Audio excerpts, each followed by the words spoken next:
Welkom by Zelfs Daily Dish.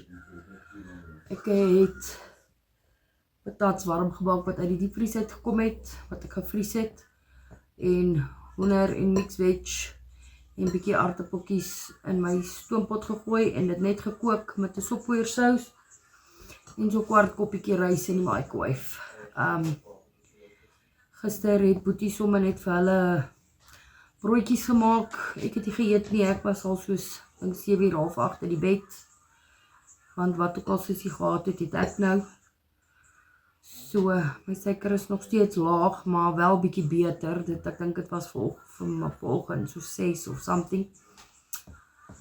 Maar ja, ek voel nog steeds nie baie lekker nie, maar kom ek wys vir julle wat ek gemaak om te eet.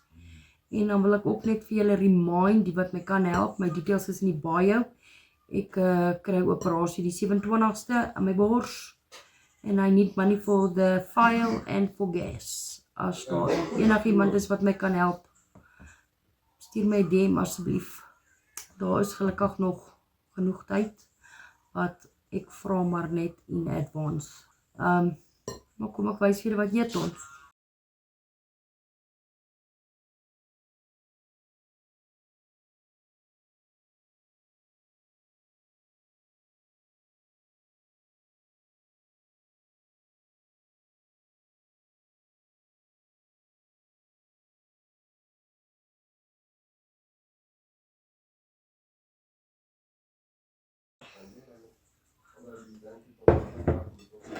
Ek weet dit lyk bietjie val en verbeeldingloos, maar nou ja, ek het nie energie gehad vir baie werk nie.